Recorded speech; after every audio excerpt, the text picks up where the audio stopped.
Si Nostradamus ay pinakasikat na manghuhula at astrologo sa kasaysayan. Ang kanyang mga hula ay talaga namang naging kontrobersyal dahil karamihan sa kanyang mga hula ay misteryoso at nakakatakot. Mula sa kanyang aklat na Les Prophetes, iniulat niya dito ang kanyang mga pangitain sa pamamagitan ng mga tula na kilala bilang quatrains. Maraming henerasyon na ang nagpatotoo at pinaniniwalaan na si Nostradamus ay nakapredict at nakahula ng maraming mahahalagang pangyayari sa kasaysayan tulad ng pag-atake sa 9/11, maging ang malupit na sunog sa London, ang pambobomba ng atomika sa Hiroshima at Nagasaki, Japan, at marami pang iba na tila naging makatotohanan. At ayon sa mga eksperto, sa bawat taon o siglo ay mayroon itong matitinding hula. Kaya naman sa videong ito ay aalamin natin ang 10 na nakakatakot na prediksyon ni Nostradamus sa taong 2024.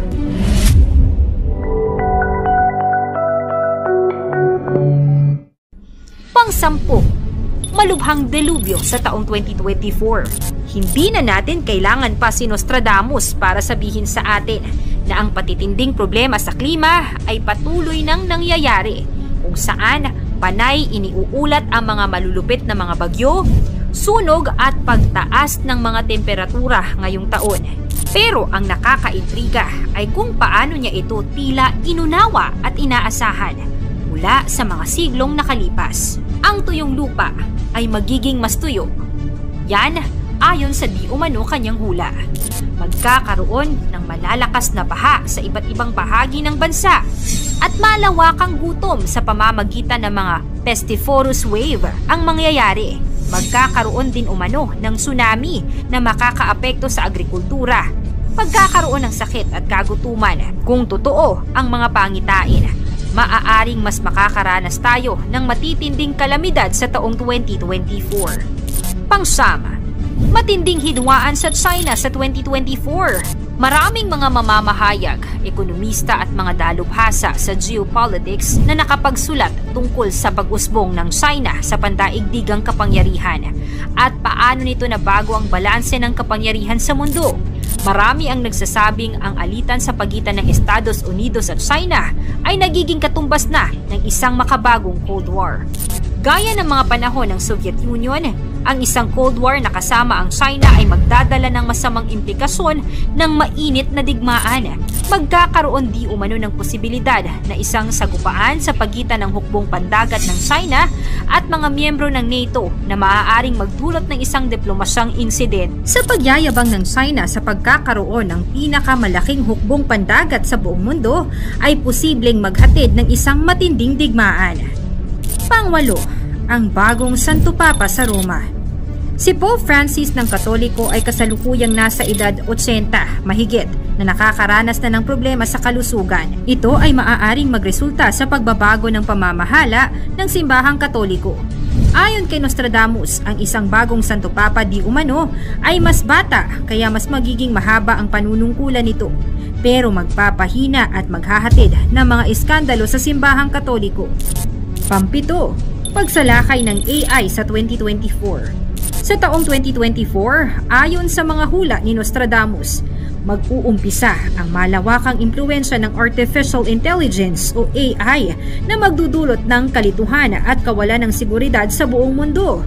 Ang mga makina ay magiging kaaway ng tao at magdudulot ng hindi inaasahang mga epekto. Ang mga robot ay maghahanap ng kanilang kalayaan, isusulong ang kanilang karapatan at tatalikuran ang supremasiya ng tao. Ang pag-aalsang ito ay magdudulot ng malalimang pagbabago sa lahat ng aspeto ng lipunan, mula sa industriya at ekonomiya hanggang sa pamahalaan at pang-araw-araw na buhay. Ang mundo ay magkakaroon ng alitan para sa kontrol, kung saan ang mga tao ay makikipaglaban upang muling magkaroon ng kapangyarihan sa kanilang mga nilikha. Sa kalagitnaan ng kaguluhan, magkakaroon ng mga tanong tungkol sa moralidad o moral values sa pag-expand ng AI at ang mga posibleng epekto nito sa paggamit ng teknolohiya. Pang-6, ang sleep pandemic ng 2024. Sa Year of the Dragon sa 2024, isang misteryosong virus ang kakalat sa buong mundo na magdudulot ng epidemya na magreresulta ng malawakang pagkatulog ng lahat. Ang sangkatauhan ay magiging bahagi ng isang realidad kung saan ang pagtulog ay magiging isang pangkaraniwang kondisyon na magdudulot ng kaguluhan at alitan sa lipunan.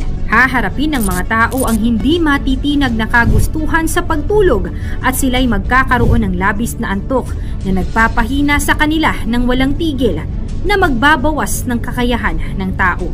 Ang lipunan ay haharap sa malalimang epekto ng pandemya na ito kung saan ang mga trabaho, paaralan at araw-araw na gawain ay hindi gagalaw. Ang mundo ay magiging isang lugar kung saan ang mga panaginip ay maghahalo sa realidad at ang mga tao ay hirap ng pag-ibahin ang paggising at pagtulog. Panglima, extraterrestrial invasion.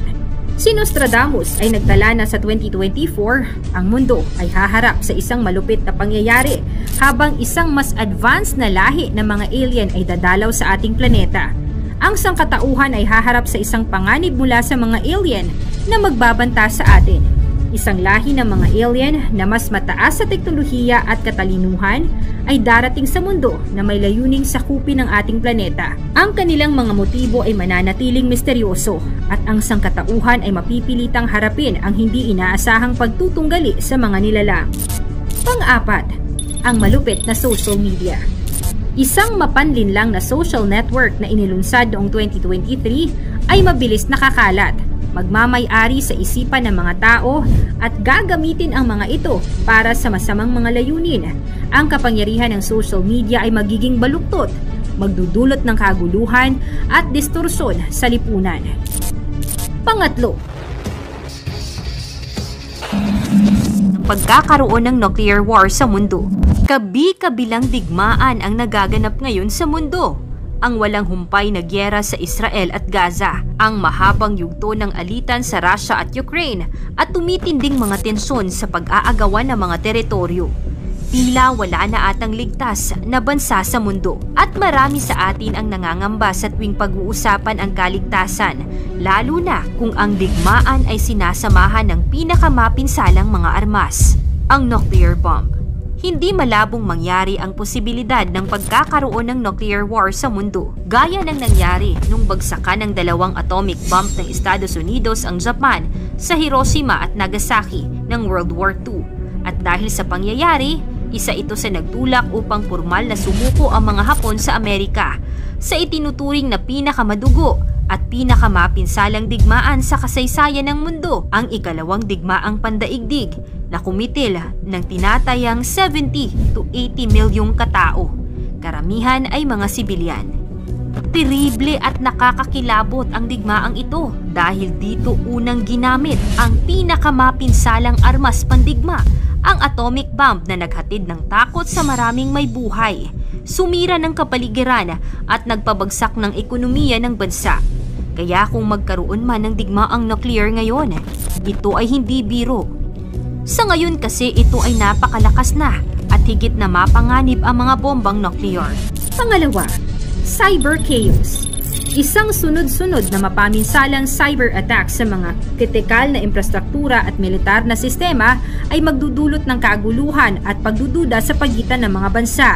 Ang mga makabagong hacker at mga unit ng cyber warfare na suportado ng gobyerno ay gagamitin ang mga kahinaan, magpapakawala ng mga masalimuot na atake upang pabagsakin ang mga communication network, sisirain ang mga sistemang pinansal at kakalabanin ang mga mahahalagang mekanismo ng depensa at magdudulot pa ng mas maraming kaguluhan sa geopolitics. At una, ang kontrobersyal na hula ng pagkapanalo ni Trump sa halalan ng Pangulong 2024. Sa mga hula na kamakailan lang ay nagkaroon ng pansin ay ang posibleng pagbabalik ni Donald J. Trump sa pinakamataas na posisyon sa Estados Unidos. Ng hulang ito ay naglalaman ng isang malupit na kwento na nagpapakita ng magulo at masalimuot na larawan ng kinabukasan ng Amerika sa ilalim ng pamumuno ni Trump. Ang mga hula ni Nostradamus para sa taong 2024 ay naglalaman ng mga misteryosong pahiwatig tungkol sa hinaharap. Bagamat ang mga pahayag ay kreptiko at hindi malinaw, maaaring magbigay ito ng babala at pagiging handa. Mangyari man o hindi ang mga hula ni Nostradamus, isa lang ang dapat nating paniwalaan at sampalatayanin.